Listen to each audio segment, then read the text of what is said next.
Je vais vous inviter à tourner dans Matthieu chapitre 6. On va lire à partir du verset 25. Un peu une base dans laquelle le Seigneur nous ramène souvent. Il y a des choses dans la parole qu'on parcourt régulièrement, puis il y en a d'autres qui viennent seulement parfois dans des cas particuliers. Et ce que le Seigneur veut nous donner matin, du moins ce verset-là, du moins cet endroit-là, c'est vraiment une base sur laquelle le Seigneur nous ramène souvent. Dans Matthieu chapitre 6, à partir du verset 25, on va lire au complet jusqu'au verset 34. Donc le Seigneur disait à la foule, on est pendant le sermon sur la montagne, le Seigneur étant dans une vallée, on peut s'imaginer à peu près dans une grande vallée qui pouvait contenir beaucoup de gens, et le Seigneur étant monté sur une petite montagne, on ne parle pas d'une haute montagne comme Moïse qui était monté sur le mont Sinaï, une plus petite montagne ou simplement comme une chaire, quand le pasteur parle, il est sur une chaire pour que les gens puissent le voir. Il a monté sur une petite montagne ici pour que la foule puisse bien l'entendre et qu'ils puissent le voir dans toutes les choses qu'il avait à leur rapporter. Et il a dit à cette foule, « C'est pourquoi je vous dis, ne vous inquiétez pas pour votre vie, de ce que vous mangerez, ni pour votre corps de quoi vous serez vêtus. La vie n'est-elle pas plus que la nourriture, et le corps plus que le vêtement? Regardez les oiseaux du ciel. Ils ne sèment ni ne moissonnent, ils n'amassent rien dans des greniers. Et votre Père céleste les nourrit. Ne valez-vous pas beaucoup plus qu'eux? Qui de vous, par ses inquiétudes, peut ajouter une coudée à la durée de sa vie? Une coudée, c'est une longueur. Donc, qui de nous peut rallonger notre vie par ses inquiétudes, en d'autres mots, là, pour bien comprendre? Et pourquoi vous inquiétez-vous au sujet du vêtement? Considérez comment croissent les lys des champs. Ils ne travaillent ni ne filent. Filer, c'est de construire un vêtement à partir d'une machine et des tissus. Anciennement, ça se faisait de filer les vêtements. C'est dans ce sens-là que le Seigneur le dit. Et cependant, je vous dis que Salomon même, dans toute sa gloire, n'a pas été vêtu comme l'un d'eux en parlant des lys. Et si Dieu revêt ainsi l'herbe des champs, qui existe aujourd'hui et qui demain sera jetée au four, ne vous vêtira-t-il pas à plus forte raison, gens de peu de foi? Ne vous inquiétez donc point, et ne dites pas, que mangerons-nous? Que boirons-nous? De quoi serons-nous vêtus? Car toutes ces choses, ce sont les païens qui les recherchent. Les païens, en voulant dire les gens qui ne connaissent pas Dieu. C'est un terme qui englobait les gens qui ne connaissaient pas Dieu à l'époque. Donc c'est pourquoi il dit ce sont les païens qui cherchent ces choses. Ceux qui ne connaissent pas Dieu vont courir après ces choses. Ils vont s'en inquiéter largement. Car toutes ces choses, disait-il, ce sont les païens qui les recherchent. Votre Père céleste sait de quoi vous avez besoin. Cherchez premièrement le royaume et la justice de Dieu, et toutes ces choses vous seront données par-dessus. Ne vous inquiétez donc pas du lendemain, car le lendemain aura soin de lui-même. À chaque jour suffit sa peine. On va arrêter là. On voit que ce que le Seigneur mettait ici le doigt sur un des plus grands problèmes de l'être humain, je dirais. Un problème qu'on ne peut régler. Ça va être un combat d'une vie, ça. C'est pas quelque chose qu'on peut réussir à éteindre à jamais puis dire ça n'arrivera plus jamais. C'est quelque chose qu'on peut seulement contrôler par la grâce de Dieu, par l'Esprit qui habite en nous. On peut contrôler les inquiétudes. Les inquiétudes qui peuvent survenir pour toutes sortes de raisons, pour toutes sortes de situations. Le Seigneur parlait de cela parce que si on se met dans le contexte, la foule à qui que le Seigneur s'adressait avait raison de s'inquiéter d'un point de vue humain. C'était des gens pauvres, c'était des paysans, des gens qui étaient fermiers, d'autres qui étaient bergers. Les gens vivaient de ce que la nature pouvait apporter. Ils étaient sous la domination des Romains. Ils ne vivaient pas une situation facile. On sait que les Romains prélevaient des portions de ce qu'eux autres récoltaient pour nourrir les armées, puis pour se nourrir eux-mêmes, puis eux prenaient les restants. Ils étaient servis de beaucoup de porcs. Et ces gens-là avaient raison d'un point de vue humain de s'inquiéter. Et le Seigneur mettait le doigt vraiment sur quelque chose de grand lorsqu'il leur disait « Ne vous inquiétez donc pas de ce que vous mangerez, de ce que vous boirez, de quoi vous serez vêtus. » C'était des choses qu'ils devaient affronter quotidiennement et certainement des choses qui hantaient leur jour présent et qui hantaient aussi leur lendemain. Mais le Seigneur disait « Ne vous inquiétez donc pas de ces choses. Cherchez premièrement le royaume de Dieu, puis vous allez voir comment Dieu va tout ramener par-dessus toutes ces choses sur lesquelles vous vous inquiétez tant. » Et la dernière phrase est vraiment, le verset 34 est vraiment ce sur quoi l'Esprit veut nous arrêter ce matin. Ne vous inquiétez pas du lendemain, le lendemain aura soin de lui-même. Comment Dieu, frères et sœurs, à chaque jour qu'il nous donne le respire, va également contribuer à tout ce qu'une journée peut contenir. C'est ça que l'Esprit veut nous donner ce matin. Entre autres, David avait dit quelque chose de beau dans un psaume en ce sens-là. Faites juste écouter. David avait dit « Les cieux racontent la gloire de Dieu. L'étendue manifeste l'œuvre de ses mains. » Que quand tu regardes les cieux, quand tu regardes tout ce que Dieu a créé, comme le Seigneur disait, regardez les oiseaux, regardez l'herbe, ceux qui ont le bon sens se rendent compte, et même beaucoup de scientifiques penchent pour ça, que l'évolution n'a pas amené tout ce qu'on connaît. C'est pas un grain de sable dans l'univers, c'est pas une percussion de planète qui aurait tout amené la vie partout. C'est un Dieu qui a créé, de la façon qu'il l'a créé, ça lui regarde. Ça se peut qu'il l'ait créé en percutant des planètes, peu importe. Mais il y avait un Dieu derrière cette création-là. Il y a un Dieu qui a tout fait. Et c'est pourquoi David dit, les cieux racontent la gloire de Dieu, les étoiles dans le ciel, la grande étendue de l'univers, que même les êtres humains découvrent que notre univers, il y a d'autres univers en arrière du nôtre. Ça s'étend à l'infini comme le Dieu qui l'a créé. Il est infini et son œuvre s'étend également à l'infini. Les cieux racontent la gloire de Dieu et l'étendue manifeste l'œuvre de ses mains. Un jour en instruit un autre jour. Un jour va nous enseigner un peu comment marcher pour le lendemain. Un jour peut instruire un autre jour. Que, oui, une journée, c'est une chose, mais ça peut nous éclairer sur comment agir pour le lendemain, mais le lendemain aura soin de lui-même. Il ne faut toujours pas oublier que c'est comme un compteur qui se reset à tous les jours. Les problèmes d'aujourd'hui ne veulent pas dire que ça va être les problèmes de demain. Ou que ça va se produire de la même façon. Le jour en instruit un autre, la nuit donne connaissance à une autre nuit. Et c'est grand parce que le mot « instruit » veut dire « enseigner ». Hein? Un jour va enseigner un autre jour, et la nuit va donner connaissance à une autre nuit. Ce n'est pas un langage, ce ne sont pas des paroles, disait David, dont le son n'est point entendu. Leur retentissement parcourt toute la terre et leur accent vont jusqu'aux extrémités du monde. Où il a adressé sa tente pour le soleil? Où a-t-il dressé sa tente pour le soleil? Et le soleil semblable à un époux qui sort de sa chambre. Et il fait la référence au lever du soleil, ce que nous on voit. Semblable à un époux qui sort de sa chambre, s'élance dans la carrière avec la joie d'un héros. Et il se lève à une extrémité des cieux et achève sa course à l'autre extrémité. Ce que je vous ai lu, c'est dans le psaume 19. J'ai lu du verset 1 jusqu'au verset 7 du psaume chapitre 19. Mes frères et sœurs, ce que l'Esprit veut vraiment nous arrêter ce matin et nous approfondir, c'est comment Dieu peut pourvoir en une journée dans tout ce que cette journée-là va contenir. Tournons dans Luc chapitre 5 pour continuer. Dans Luc chapitre 5. Voir une situation qu'on a lue maintes fois, mais elle s'apprête bien à ce que l'Esprit veut nous donner ce matin. C'est pourquoi on y retourne. Dans l'Évangile selon Luc, au chapitre 5, on va lire à partir du verset 1.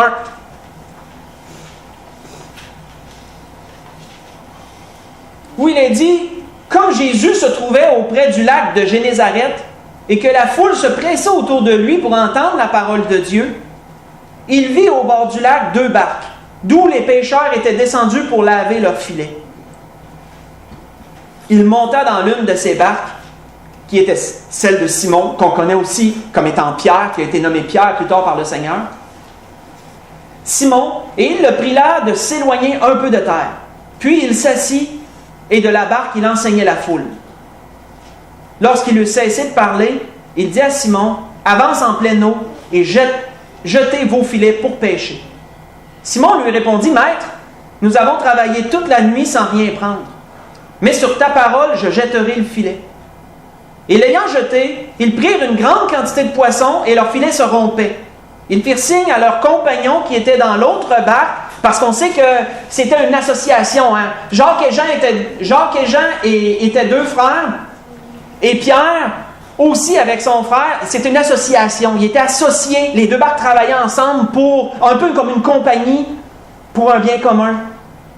Donc, faire signe à leurs associés, venez, notre barque est en train de s'emplir tellement qu'il y a du poisson dans le filet, on a de la misère à leur monter. Donc, ils firent signe à leurs compagnons qui étaient dans l'autre barque de venir les aider. Ils vinrent et remplirent les 2 barques au point qu'elles s'enfonçaient.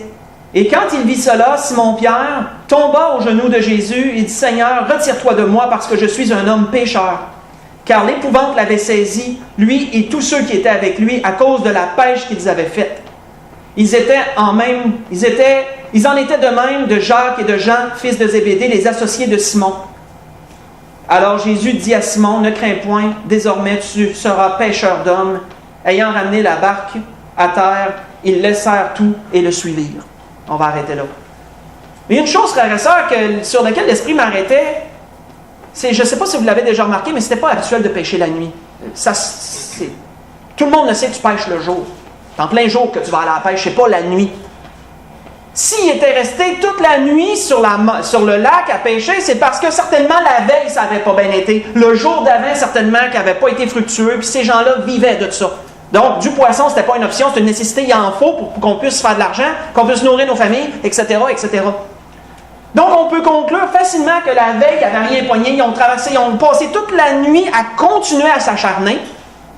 Et là, le matin arrive, puis comme de raison, tu ne peux pas rester 72 heures debout, un moment donné, il faut que tu t'arrêtes. Ben là, ils sont allés sur le bord, puis ils ont commencé à laver le filet. Et là, le Seigneur arrive entre-temps. Et le Seigneur demande la barque, comme un peu pour la montagne, un peu pour s'éloigner de la foule, pour que la foule puisse bien entendre ce qu'il avait à dire. Et après ça, de dire à Simon, regarde, avance en plein eau, réessaye-toi. Puis c'est là que Simon dit, bien, Seigneur, on a fait toute la nuit.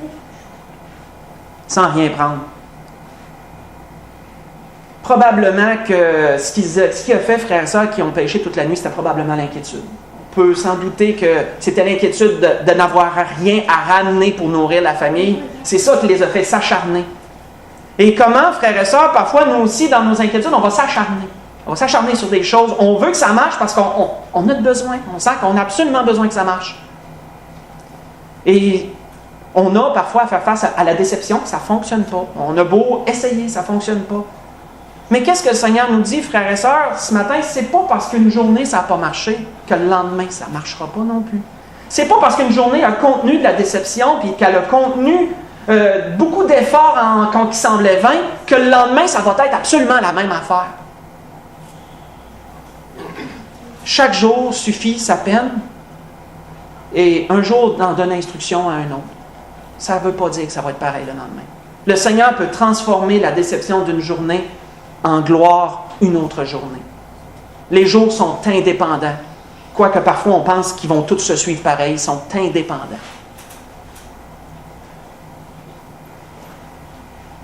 Tournons dans Matthieu chapitre 17, continuons. Parce qu'il y a plusieurs sujets comme ça sur lesquels parfois on peut s'inquiéter. On a vu dans cet endroit l'acharnement, on a vu les efforts, on a vu le travail pour que ça marche, mais que ça ne marche pas. Mais ça, c'était une journée. C'est une nuit. Et la journée qui a donné connaissance à la nuit qui a suivi, mais le Seigneur l'a transformée cette journée-là. Ils ont tellement attrapé de poissons que les filets se rompaient et tout. Les filets voulaient se rompre, du moins. Et les hommes ont dû reconnaître. Et vous savez, le Seigneur est comme ça. Le Seigneur, il nous frappe, mais je ne veux pas dire qu'il nous frappe de la main. Il nous frappe par les expériences qu'il nous fait vivre. Il nous frappe, il nous fait démontrer, il nous fait voir à quel point Dieu est grand. Et c'est pour nous marquer, mais d'une bonne façon. C'est pour enregistrer une information, là. On a parlé du conscient et du subconscient la semaine passée. Puis c'est pour enregistrer l'information, puis on sait jusqu'où le Seigneur va aller l'amener, cette information-là. Pour que ça nous reste, puis qu'on puisse être capable de fonctionner avec ça.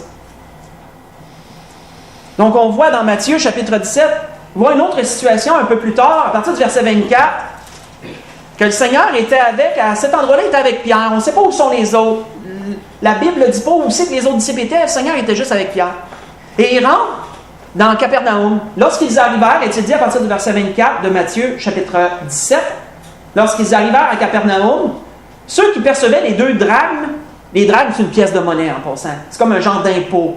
Ceux qui percevaient les 2 drachmes s'adressèrent à Pierre et lui dirent « Votre maître ne paie-t-il pas les 2 drachmes? » Donc, il y a des gens qui sont venus percevoir un impôt à Jésus et à Pierre, de dire « Hey, vous avez 2 drachmes à payer pour votre passage où je ne peux pas vraiment le décrire totalement, mais on sait qu'il y avait un genre d'impôt à payer. » Et les hommes ont dit à Pierre « Avez-vous de quoi payer? Payez-vous votre impôt? » Mes frères et sœurs, on remarque une chose, c'est qui tenait la bourse? Est-ce qu'il y en a qui s'en souviennent? Répondez-moi pas, s'il vous plaît.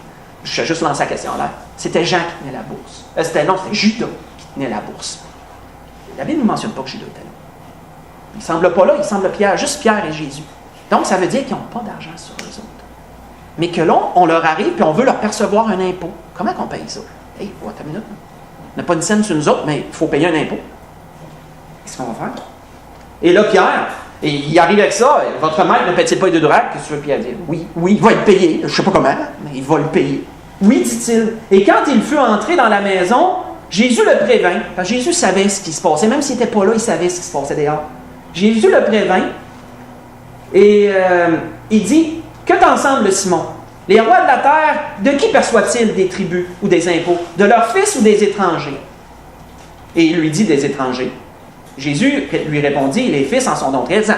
Donc, on comprend, ce n'était pas les Romains qui leur imposaient ça, c'était les Juifs qui leur imposaient un tribut à leur propre peuple, dans ce sens-là. Puis Jésus il disait dans sa logique, il dit, bien, normalement, ça devrait être des envahisseurs qui perçoivent un tribut, puis notre propre peuple ne devrait pas nous percevoir un tribut à nous-mêmes. Mais il dit, regarde, pour ne pas scandaliser personne, la suite, mais pour ne pas les scandaliser, il dit, va à la mer, jette l'hameçon, et tire le premier poisson qui viendra, ouvre-lui la bouche, et tu trouveras un stratère. Un stratère, c'est une pièce de monnaie qui valait beaucoup plus qu'un drachme, en passant. Donc, va pêcher, premier poisson que tu pognes, ouvre la bouche, il y a un stratère dedans. Il y a un stratère dans sa bouche, il y a une grosse pièce de monnaie dans sa bouche. Puis après ça, il dit, prends-le et donne-le pour moi et pour toi. Que, frères et sœurs, parfois dans une journée, on a à faire face à des imprévus. Il y a des choses qu'on n'avait pas calculées, ça nous tombe dessus. Et là, on peut se poser la question, comment qu'on va faire? Comment qu'on va faire? Mais encore là, le Seigneur nous dit la même chose ce matin. Ne vous inquiétez pas. Parce que si Dieu donne le souffle, il va vous donner tout ce que la journée contient aussi. En nécessité, il va vous donner ce que la journée, vous avez besoin dans cette journée-là. C'est une promesse formelle que Dieu fait.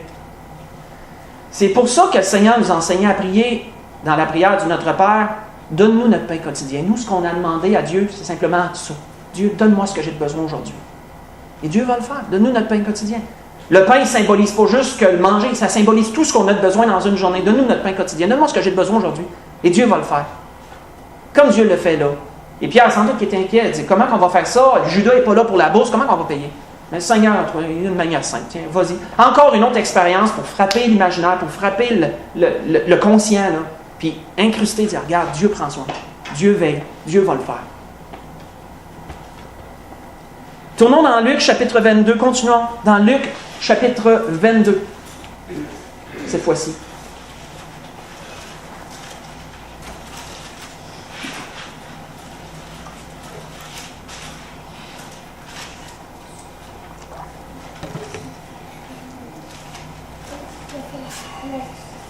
Dans Luc, chapitre 22, à partir du verset 7. Et là, on se retrouve à la dernière Pâque. Mais de quelle façon qu'elle s'est préparée, ça, on ne passe pas là-dessus souvent. De quelle façon que les choses se sont préparées pour que la Pâque soit en place. On voit qu'il est dit, dans Luc, chapitre 22, à partir du verset 7, il est dit, « Le jour des pains sans levain, où l'on devait immoler la Pâque, arriva. Et Jésus envoya Pierre et Jean en disant, « Allez nous préparer la Pâque afin que nous la mangions. » Tout un défi. Qu'est-ce qu'on fait? Où qu'on va? Quelle salle qu'on réserve? Et il y a tout un planning, excusez l'anglicisme, il y a toute une planification à avoir là. Parce qu'il fallait qu'il réserve une salle, il fallait qu'elle soit disponible, il fallait qu'elle soit assez grande, il fallait qu'elle soit assez meublée en conséquence. Il fallait après ça aller chercher l'agneau pour l'immoler. Il fallait préparer les aromates, les herbes, ce qu'on avait besoin pour la soirée. Aller chercher le vin pour la symbolique et tout. Pour tout ce qu'il y avait à faire. Pour le repas de la Pâque. Et où veux-tu que nous te la préparions? La question était pertinente. Seigneur, tu nous demandes une chose, mais il y a un paquet de choses à préparer pour ça. Là. Où est-ce qu'on fait? Qu'est-ce qu'on fait avec ça? Et là, il leur répondit, quand vous serez entrés dans la ville, parce qu'il n'était pas encore dans la ville, il était comme un peu en dehors de la ville, puis le Seigneur les avertit, allez à la ville, puis préparez-nous la Pâque. Et là, il leur répondit, quand vous serez entrés dans la ville, vous rencontrerez un homme portant une cruche d'eau. Suivez-le, dans la maison il entrera. Et vous direz au maître de la maison, le maître te dit, où est le lieu où je mangerai la Pâque avec mes disciples? Il vous montrera une grande chambre haute meublée, et c'est là que vous préparerez la Pâque. Ils partirent, et j'aime bien la fin. Ils trouvèrent les choses comme il le leur avait dit. Et ils préparèrent la Pâque. Jésus ne s'était pas arrangé avant avec un gars et dire, regarde, dès que mes disciples arrivent, là, tu leur présenteras la salle, la chambre, tu iras à tel endroit. Il n'y avait rien de préparé, là.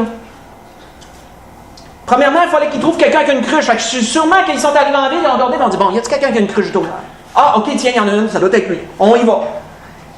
Mais frères et sœurs, on peut se demander, on peut être inquiet d'un paquet de choses. Comment on va trouver la personne? Ok, on la suit, mais ensuite, le maître de la maison, il est où? Tu sais, l'homme, il rentre dans une maison, mais le maître, il est-tu là au bord de la porte? Il est où? Ils sont allés, puis ils ont trouvé les choses exactement comme le Seigneur les avait dit. Les frères et sœurs, c'est comme ça. Parfois, dans une journée, on a des besoins spécifiques. On a vraiment besoin que les choses se fassent d'une certaine façon. On ne les voit pas autrement. Mais on se dit, est-ce que ça va réussir à se faire comme ça? Non. Le Seigneur nous dit, ne vous inquiétez pas du lendemain, il aura soin de lui-même. Dieu a déjà préparé, s'il va vous donner le souffle, il a déjà préparé tout ce que la journée contient. Il a déjà préparé toute la façon que la journée va se dérouler, puis le Seigneur a déjà préparé tous les besoins de la journée en question, peu importe lesquels ils sont. Donc, c'est comme un peu une pièce de théâtre qui est déjà préparée d'avance, puis nous autres, on est l'acteur qu'on pense qu'on improvise, mais on n'improvise pas tant que ça, c'est juste qu'on ne le sait pas. Dieu a tout préparé, on rentre là-dedans, on doit se laisser diriger. On doit avoir confiance que Dieu dirige la journée. Faites juste écouter.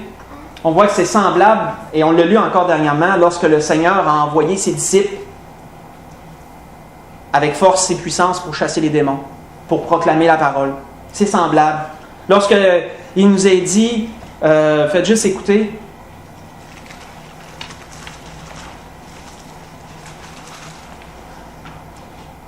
Lorsqu'il nous a dit, Jésus, ayant assemblé les 12, leur donna force et pouvoir sur tous les démons avec la puissance de guérir les malades. Et les envoya prêcher le royaume de Dieu et guérir les malades. Ne prenez rien pour le voyage, leur dit-il, ni bâton, ni sac, ni pain, ni argent. N'ayez pas 2 tuniques. Dans quelque maison que vous entriez, restez-y. C'est de là que vous partirez. Et si les gens ne vous reçoivent pas, sortez de cette ville, secouez la poussière de vos pieds en témoignage contre eux. Ils partirent et allèrent de village en village annonçant la bonne nouvelle et opérant partout des guérisons. Vous avez dit ça dans Luc chapitre 9, verset 1 au verset 6. Mes frères et sœurs, quand Jésus les a envoyés, on le sait, on en a parlé la semaine passée, Jésus ne les a pas envoyés avec une semaine de bagages sur le dos pour tous les besoins. Il les a envoyés à vide, il les a envoyés avec simplement un bâton, mais pas 2 tuniques, pas de nourriture de surplus. Il partait avec il partait avec ce qu'une journée, il pouvait faire pour une journée, c'est tout. Mais qu'est-ce que le Seigneur voulait leur montrer? Encore la même chose qu'il nous dit ce matin. Dieu va prendre soin de cette journée-là, puis bien que tu arrives le soir, mais tu vas trouver une place où coucher. Tu vas en trouver une, je vais pourvoir. Puis le lendemain, ben tu vas avoir assez ce que tu as besoin pour continuer ta journée. C'était ça la promesse que le Seigneur le faisait. Puis tout ce qu'il avait à faire, c'est de partir selon ce que le Seigneur avait dit, puis d'y aller. Et beaucoup plus tard, vers la fin de la vie de notre Seigneur, le Seigneur leur a posé une question lorsqu'il était dans le jardin des Oliviers, avant que les soldats viennent le chercher pour le prendre, pour l'amener, pour être crucifié et tout. Le Seigneur leur a demandé une chose, leur a dit, quand je vous ai envoyé sans bourse, sans sac, sans souliers, avez-vous manqué de quelque chose? Les disciples ont été forcés de dire. Ils répondirent de rien. Non, on n'a rien manqué. Vous voyez ça dans Luc 22, verset 35. Non, on n'a rien manqué. Mais c'est ça que le Seigneur nous dit encore ce matin. Vous avez besoin que dans une journée, les choses se passent d'une façon spécifique. Vous avez des besoins spécifiques. Ne vous inquiétez pas. Contenez l'inquiétude que la chair va produire et ayez cette confiance que Dieu va donner les choses que vous avez besoin en cette journée-là. Dieu sait de quoi vous avez besoin. Et quand j'étendais un peu cette méditation que l'Esprit me donnait pour nous ce matin, quand on regarde les miracles que Jésus a faits, il y en a, la plupart étaient guéris à l'instant. Il y en a qui venaient voir le Seigneur pour une guérison, puis le Seigneur disait qu'il te soit fait selon ta foi. Puis à l'instant, la personne était guérie. La plupart des guérisons se sont opérées comme ça d'ailleurs. Mais il y en a eu d'autres où que le Seigneur les renvoyait. Et ils devaient avoir foi que ce qu'ils avaient besoin dans cette journée-là allait se produire. Que ce qu'ils avaient demandé à Dieu allait se produire. Un bon exemple avant d'aller vers la conclusion dans Marc chapitre 7. On peut tourner dans Marc chapitre 7 avant d'aller à la conclusion pour ce que le Seigneur a voulu nous donner ce matin comme message. Dans l'Évangile selon Marc chapitre 7, on va lire à partir du verset 24.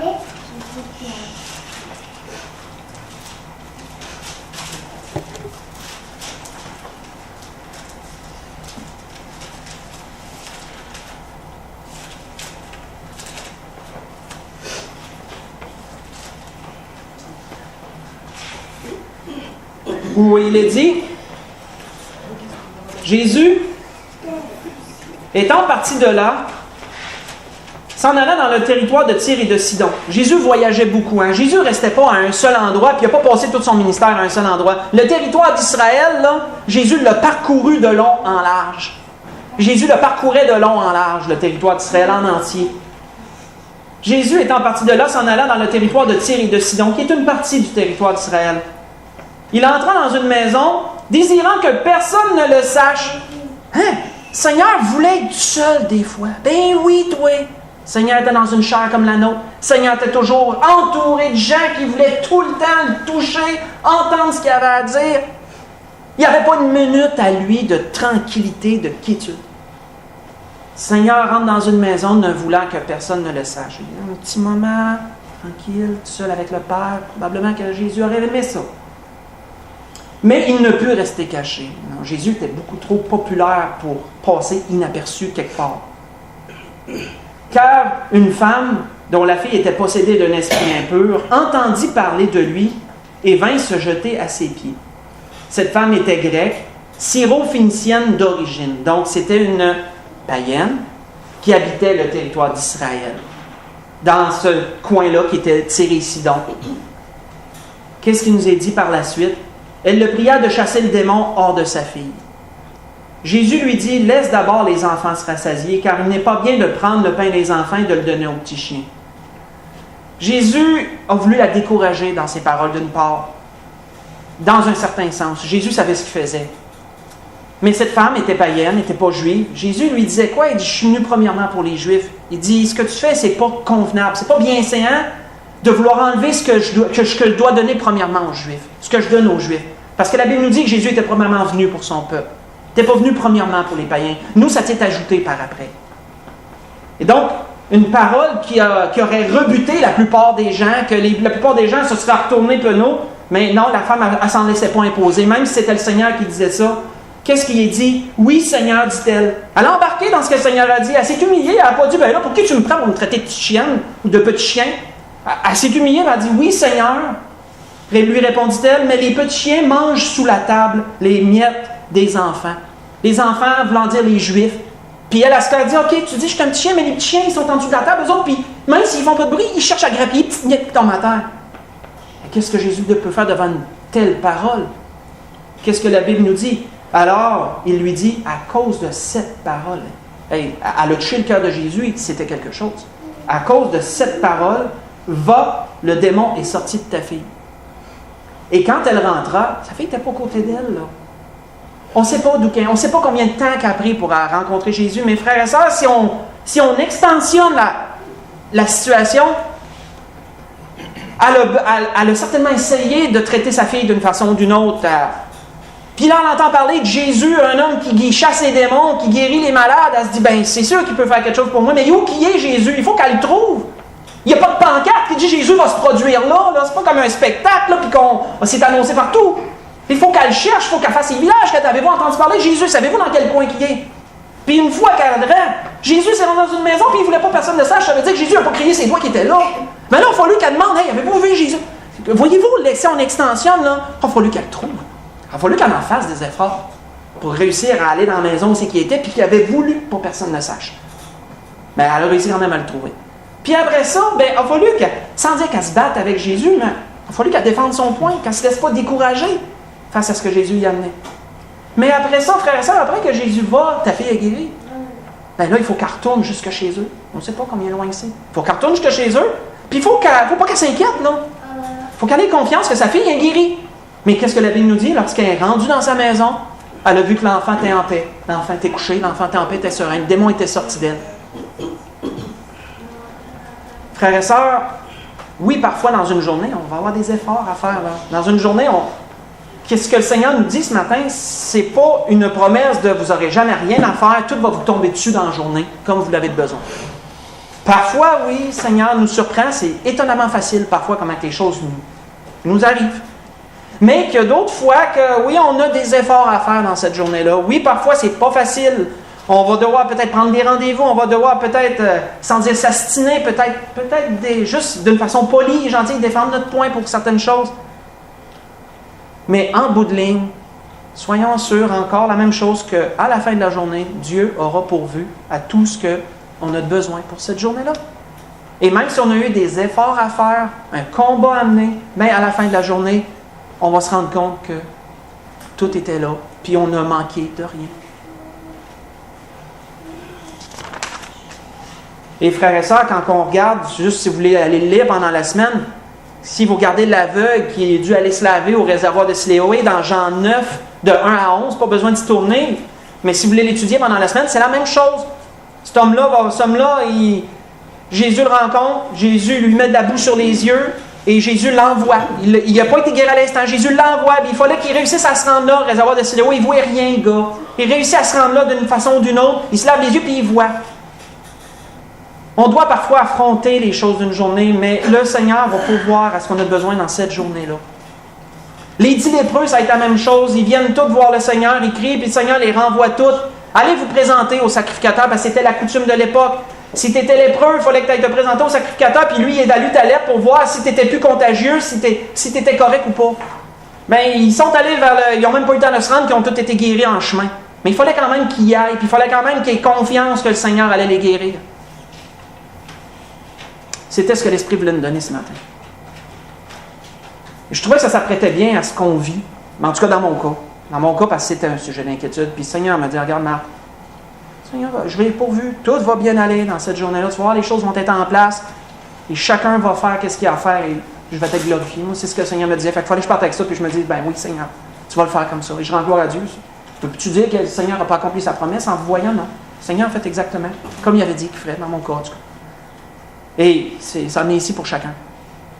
Pour conclure, on peut aller dans le psaume 118. Psaume 118, conclure sur ce que l'Esprit a voulu nous donner ce matin. Et je trouve d'une belle façon.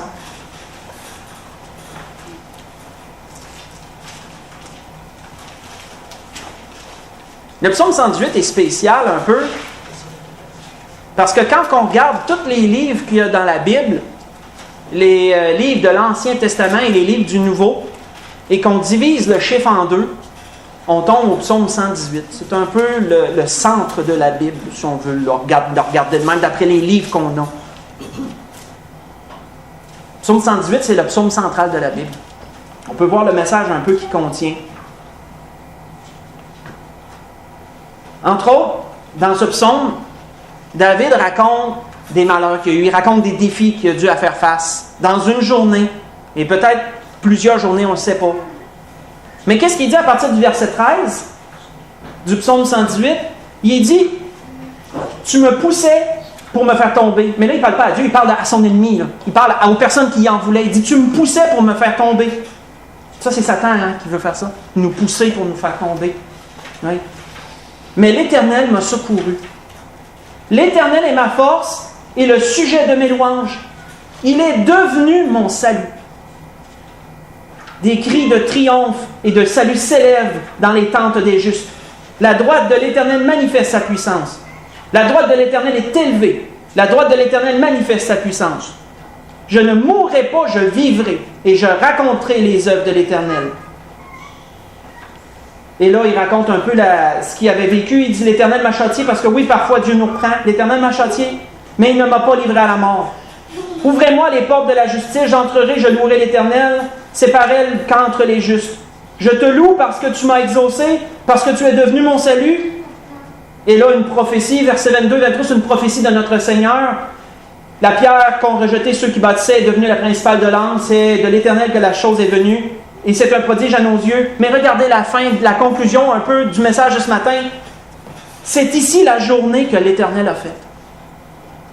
Qu'elle soit pour nous un sujet d'allégresse et de joie. C'est sur cette note que l'Esprit conclut le message de ce matin.